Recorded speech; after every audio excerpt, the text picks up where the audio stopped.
പ്രിയപ്പെട്ട സുഹൃത്തുക്കളെ, കേരളത്തിൽ ഒരുപാട് ഈ പറഞ്ഞതുപോലെ ഭരണഘടനാ സ്ഥാപനങ്ങളുണ്ട്. അത് പ്രധാനപ്പെട്ടത് കോടതികളാണ്. ആ കോടതികൾ കൂടാതെയുള്ള പ്രധാനപ്പെട്ട ഒരു സ്ഥാപനം എന്ന് പറഞ്ഞാൽ ലോകായുക്തയുണ്ട്, പോലീസ് കംപ്ലയിൻറ്റ് അതോറിറ്റിയുണ്ട്, അതുപോലെ ഒരുപാട് ഭരണഘടനാ സ്ഥാപനങ്ങളുണ്ട്.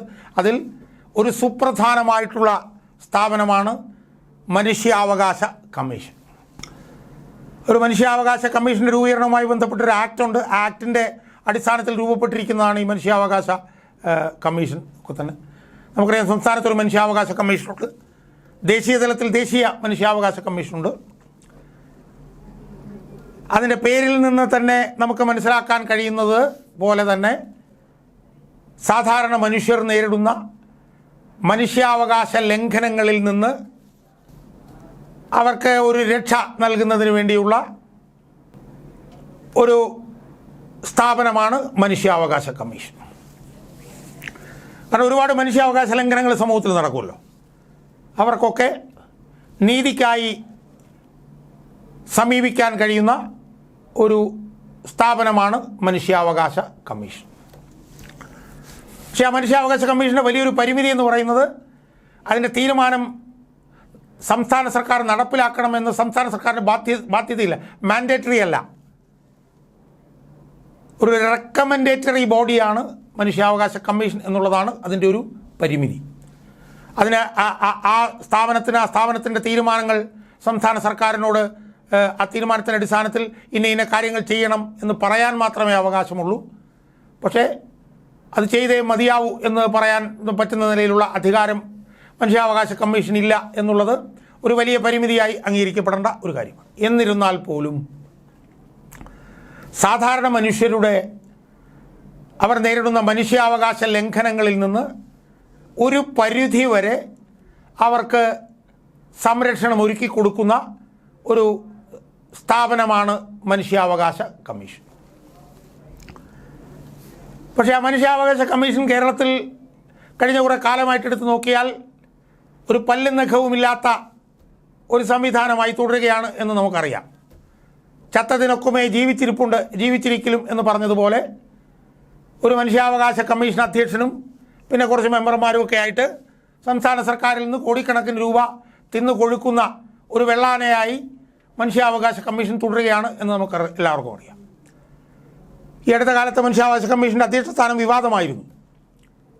കേരള ഹൈക്കോടതിയിൽ നിന്ന് ചീഫ് ജസ്റ്റിസ് ആയിരുന്ന ഒരുപാട് ആരോപണങ്ങൾ കേട്ട എസ് മാണികുമാർ എന്ന് പറഞ്ഞിട്ടുള്ള ആ ചീഫ് ജസ്റ്റിസിനെ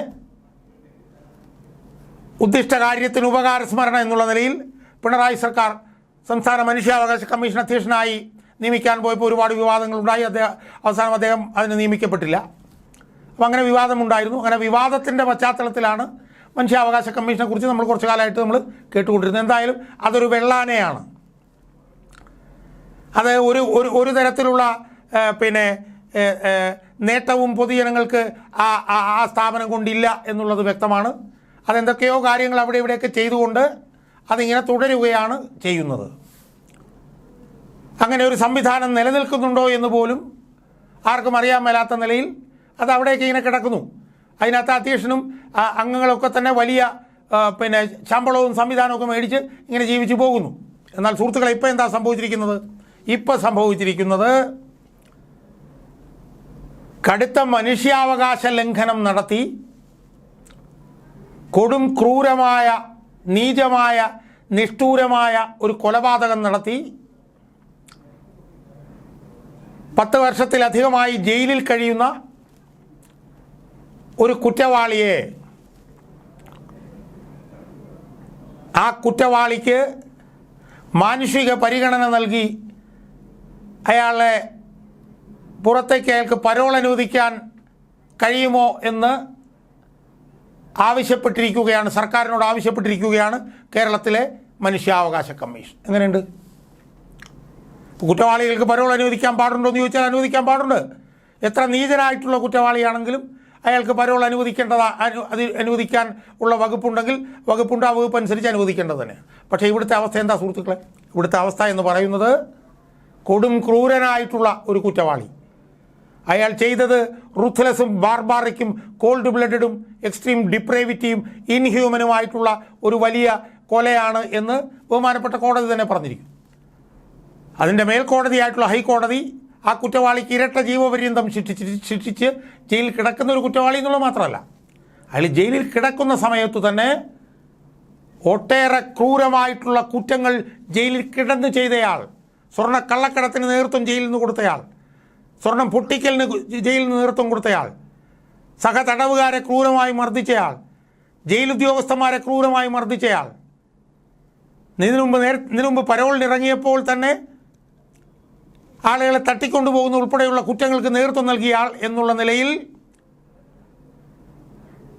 ജയിലിൽ കിടക്കുന്ന സമയത്ത് തന്നെ എന്താണ്ട് 10ഓളം വാറണ്ട് കേസിൽ വാറണ്ടുള്ള ഒരു കൊടും ക്രിമിനലായിട്ടുള്ള ഒരു കുറ്റവാളിക്ക് അയാളുടെ അമ്മ വന്ന് അയാൾക്ക് പരോൾ കൊടുക്കണം എന്നുള്ള വാദം അംഗീകരിച്ചുകൊണ്ട്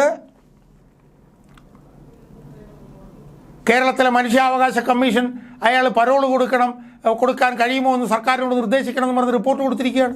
അത് കേട്ട പാതി കേൾക്കാത്ത പാതി സംസ്ഥാന സർക്കാർ 30 ദിവസത്തേക്ക് പരോളും കൊടുത്തിരിക്കുകയാണ്. ഞാൻ ചോദിക്കുന്നത്, തലയ്ക്ക് വെളിയുള്ളവനാണോ ഈ മനുഷ്യാവകാശ കമ്മീഷനിൽ ഇരിക്കുന്നത് എന്നാണ് എനിക്ക് ചോദിക്കാനുള്ളത്. ഏതോ ഒരു കെ ബൈജുനാഥ് എന്ന് പറയുന്ന ഒരു മഹാനാണ് ഈ ഏറ്റവും വൃത്തികെട്ട ഈ അടിപ്പണി ചെയ്തിട്ടുള്ളത് എന്നാണ് എനിക്ക് മനസ്സിലാക്കാൻ. ഈ കെ ബൈജുനാഥ് എന്ന് പറഞ്ഞാൽ അയാൾ ആരാണെന്ന് എനിക്കറിയില്ല. അയാൾക്കിപ്പോൾ എന്തായാലും പുനർനിയമനം പിണറായി സർക്കാർ കൊടുത്തു. 5 വർഷം അവിടെ ഇരുന്നുകൊണ്ട് കോടികൾ ശമ്പളം വാങ്ങിച്ചു. ആ വാങ്ങിച്ചു കഴിഞ്ഞപ്പോൾ പിണറായി സർക്കാർ അയാൾക്ക് പുനർനിയമനം കൊടുത്തു.